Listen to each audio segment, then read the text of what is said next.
In this video, we're going to talk about how I got 10,000 subscribers in less than 28 days. And I'm going to show you exactly how you can do this too by applying some simple tips. So if you're ready, let's get into the video.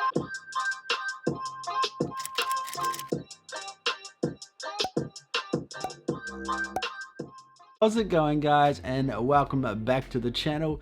If you are new here, I'm Simplicity and we're all about building your brand, business and impact online through social media marketing. So if you're ready, you want to learn how to start a business, how to create a brand, quit that 9-to-5 job, then get your pen and paper ready to learn how I gained 10,000 subscribers in less than 28 days. Now you're probably wondering, how is this guy qualified to tell you about how you can gain 10,000 subscribers? Does he really know what he's talking about? Has he actually done this? Can we really believe him? Has he actually achieved this? Well, that's why I want to show you my stats. So let's have a look into the computer. I'm going to show you exactly the kind of steps that it took me to get to this point. So here I am on my screen, and as you can see here, I have reached 9,000 subscribers in the last 28 days. And I just kind of wanted to show you my screen to kind of just give you an idea of what you're kind of looking for with each statistic, and just showing you how the YouTube analytics is actually really powerful and what you can actually see here. So if we actually go into subscribers, for example, for the last 28 days, you can kind of really see the peaks. So on May 24th, I received 1,000 subscribers, 767 the following day, 622, and it dropped down to about 238, back up to 482, dropped down to 114, 193, 83, 260, 273. So you can kind of see every time I uploaded a video, there was quite a peak in subscribers, but overall, consistently I was getting around about, if you average it out, about 250 subscribers a day, something like that. So it really kind of shows you how many subscribers you need to get per day to get 9,000 subscribers in 28 days. So that's what, it's like 2.5 subscribers you'd need per week, around about there. So yeah, that would do it. If you're getting around about 200 subscribers to 300 subscribers a day, that'll probably get you there. So it's quite interesting to have a look kind of the watch time you're getting with that as well. I got 11,800 watch time and about 232,600 views. You can see here. And then in terms of my top videos, you're looking at about 35,000, 33,000, 22,000, 21,000, 21,000. So obviously you're needing those high views to kind of reach that. Now the really cool thing that I like is you can actually have a look at the reach to kind of see where your actual impressions are coming from, and to kind of work out where your traffic sources are coming from, and determining to get your watch time up, your average view duration up, and all of those things to really improve.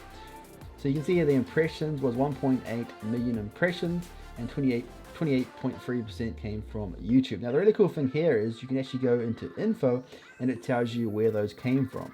So YouTube recommended my content 28.3%, so that was recommended on the home page and on the watch page. So that would be mostly my subscribers. It'd be recommended on their home page, and then the watch page, most likely my subscribers, but it also would have been from, I'd also be recommended on other similar videos that YouTube would have recommended my video based on the topic. Now it also says here viewers seeking your content / other, so that would be 71.7% actually came from search and other things like that. So that wasn't YouTube recommending it, that was people actually discovering my video. Now the views from the impressions was 124,800, so percentage wise that was a click-through rate of 7%. YouTube says you want to aim between 5 to 10%, so 7% isn't terrible, and the average view duration was 1 minute and 57 seconds. Now because I did do a few giveaways in this month, the average view duration unfortunately isn't very high, and that's kind of where my videos do tend to struggle a bit, because the view duration isn't as high as it should be. The watch time from those impressions was 4,100 hours, and as you know, to be monetized on YouTube you would need 4,000 watch hours within the last 365 days. So I got that just in 1 month. So it just kind of shows you the power of being recommended by YouTube. Showing up on the search page is really, really crucial. So your SEO is really important, and just seeing where your videos are popping up to kind of get those views. Now here we can kind of see here, we've got channel pages was 27.5%, YouTube search was 15.9%, and browse features was 12.2%. So channel pages, that means people actually search for my channel and view my videos that way. There was the YouTube search, so people search for my videos and discover my videos that way. And then the browse features, that's when YouTube is recommending it. So that's YouTube showing your videos on their home pages and on the suggested pages. And then of course notifications is people who've subscribed to my channel and YouTube notified them. The success rate on that is quite interesting, because out of my subscribers, I only have about 6,000, I believe, that actually have the notifications on. So it's actually quite a small percentage, well, less than half of my total subscribers actually get the notification. So, and then from those that actually watch the video is even lower. But it's quite interesting to kind of look at your statistics and seeing these results here. So you can kind of see here your YouTube search results, and it kind of tells you where your searches are coming from. And as you can see here, most of that was from my giveaways and my suggested videos. Once again, I can see where I'm popping up on the suggested, and these are all coming from my own videos. Most of them, once again, were coming from the giveaway video. So you can really kind of see the power of making sure that your videos are being suggested, making sure that they're showing up on the search results. Once you get a good click-through rate, you make sure your thumbnail is really good, and you make sure that the watch time is really good, then YouTube will start to recommend your videos, and you're going to start to get more impressions, and with a good click-through rate, you're going to get more views. So it's really, really important to make sure that you're looking at your YouTube analytics to find out where you need to improve. And for me, I can clearly see that my watch time isn't as good as it could be. It can depend on the videos that you're doing and the type of people watching your videos, but it kind of just gives you an idea of where you can improve and what needs to be worked on. So that was a quick look at my YouTube statistics, and definitely stay tuned, because I am going to be doing my first paycheck, because my paycheck will be on its way very, very soon. So if you're excited for that one, be sure to give this video a thumbs up and comment down below and let me know if that's something you'd be interested or excited about. I know a few of you have shared your interest, that you're saying that you would be interested in that. But just let me know in the comment section down below, and just so I can get an idea of who would be interested in a paycheck type video. So the first thing that I want to talk about, and it's something you've probably heard a million times, and yes, you guessed it, we're talking about you need to have a niche or a niche. Now you've probably heard this a million times, but it is something that I stand behind, because it truly does make a difference when you're creating a YouTube channel, especially when you're first starting out. YouTube doesn't know where to put you. It's not too sure what kind of videos you're creating, and it doesn't know what audience to share your videos to. So it's really, really important to be strategic when planning your videos to decide what your videos are about. You need to make sure that when you're creating your videos, you have an audience in mind of who you're trying to reach with your videos and who it is you're actually trying to help. So it's really important to understand who your audience is and what kind of value or what kind of information you're trying to share to answer your audience's questions. So making sure that you have a niche is really, really important. I can't say it enough times, because people still don't realize how important having a niche actually is. Look at this in a very, very simple term. If somebody does happen to come across your videos, who knows how they found you when you've just started out, but if they happen to come across one of your videos, generally they're not going to subscribe just from watching one of your videos, especially depending on what that video was about. If you're simply just answering their question, maybe it's simply how to edit a video or something really, really basic, they've come there to learn that, and once they've learned that, they're going to leave. And that's probably one of the biggest issues with having a how-to type channel, is because the audience is only there to learn something. As soon as they've got that, then they don't need you anymore. So it's really important to make sure you're thinking about why the audience is coming to your video in the first place, and you want to make sure that you've chosen something that you can create multiple videos that people are going to want to watch more of your videos to learn all of that information. It's not just something that you can answer in one video. Yes, you can answer portions of it in that video, but you want your niche, your topic, your channel to be about something that they need to watch multiple videos and that there is so much information that you can share that they can learn from. So if we take a similar channel to myself where it's a how-to channel, maybe a YouTube channel, something along the lines of teaching or educating your audience. If they do happen to come across a video that you've created, you want to make sure that you've created a library of videos for them to binge watch. So now you can really see the power of once they've found one of your videos, they're going to want to watch multiple videos. And that's how you get subscribers. You need to have a binge-worthy library of content that they're interested in, that you know that they're going to watch more of those videos. Of course, it's really important in those videos that you're making sure that you're announcing that there's other videos that they'd be interested in, making sure that you put up little post-it cards and end screens, and even putting links in the description of other videos that they'd be interested in. You need to make sure that you're displaying your other videos so that the audience is aware that your videos are available, and once they're aware of those videos, they're going to go, hey, that's actually something that I really wanted to find out. So it's a really great way of trapping your audience once they find a video of yours and you already know that they're interested in that topic because they found that video, that you've got other videos that they want to watch. And this is the power of having a niche. This is a way to get more than just one view. You've found a way that you've found a person who's interested in all of the videos that you've created. So instead of just getting one video that maybe a few people have found and is starting to take off, all of those views can be redirected to more of your videos.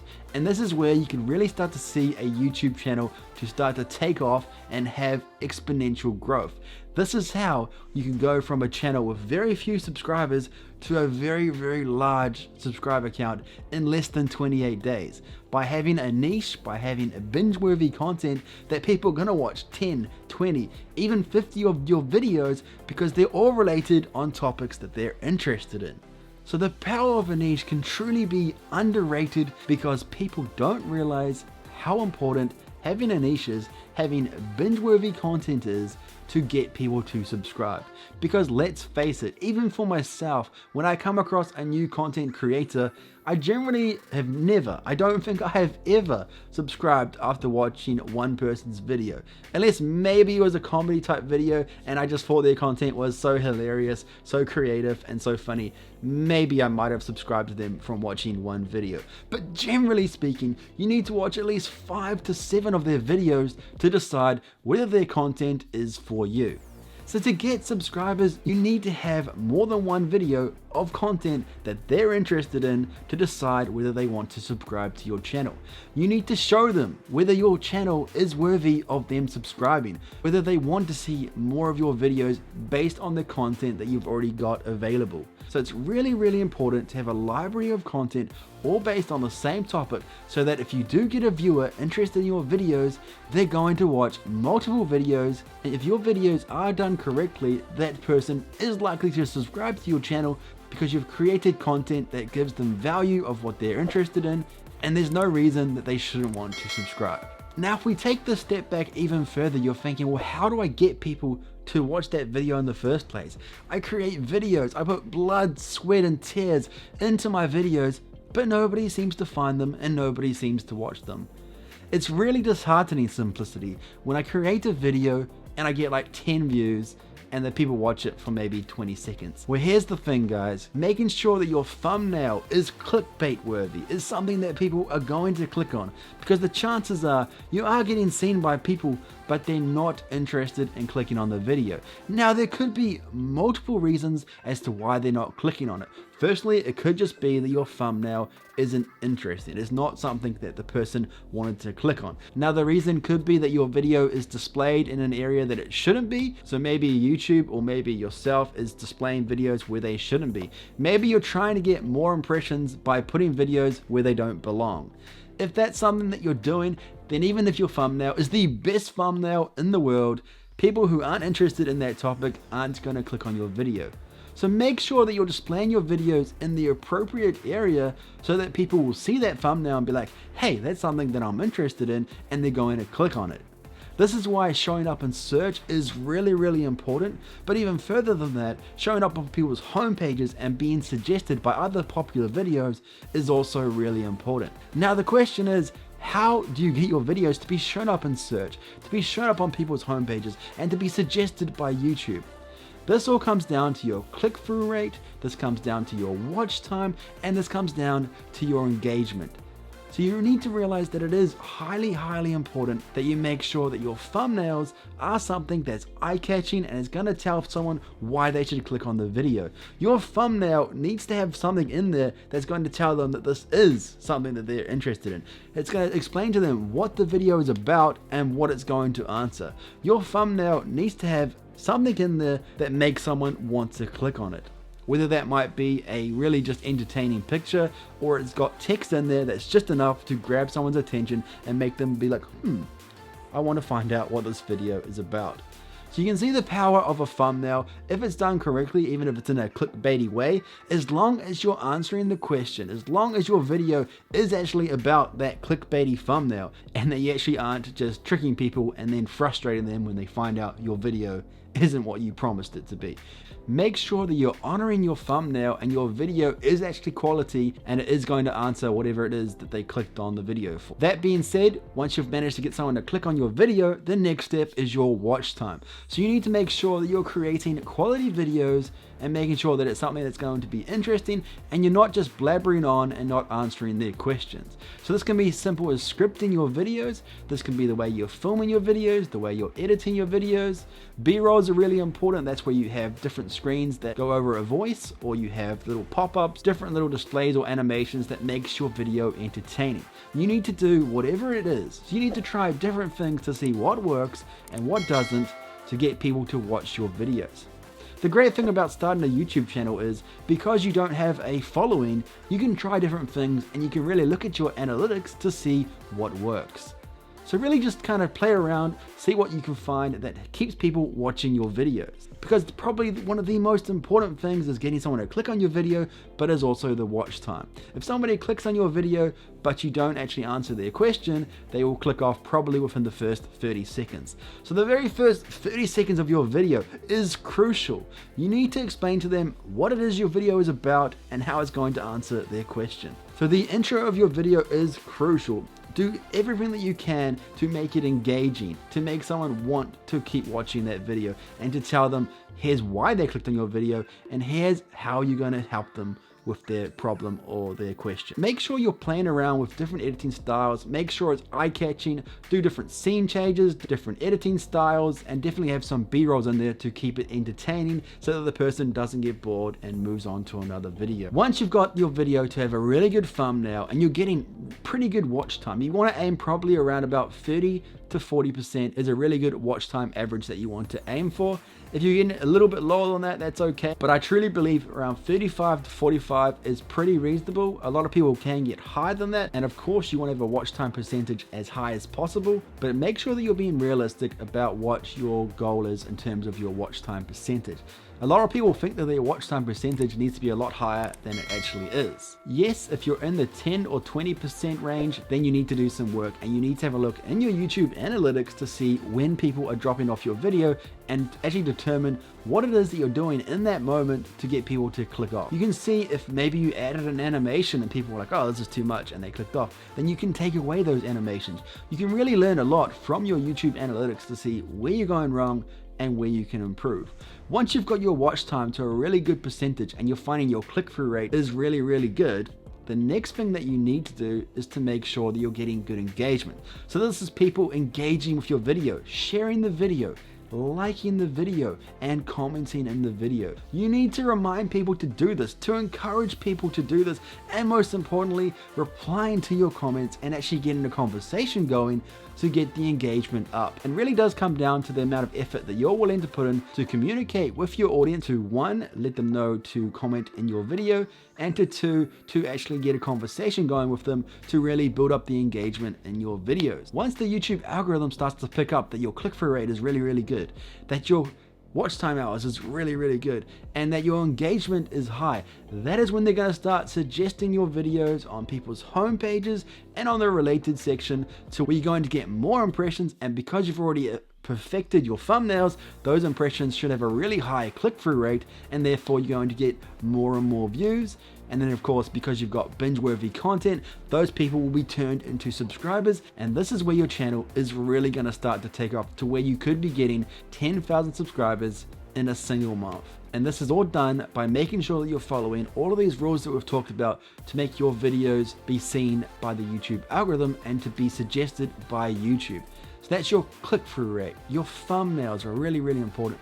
Making sure that you have good search engine optimization to get your videos to be searched. Making sure that your video has good engagement and good watch time. All of these things together is what's going to make your video be seen by more people and get more views and in turn more subscribers. I really hope you guys found this video to be helpful. If you did, I know that you'll love these other videos at the end of this video, and if you haven't already, make sure that you do subscribe so you don't miss out on future content that'll help you build your brand, business and impact online through social media marketing. Thank you guys so much for watching, and I'll see you on the next video. Peace out.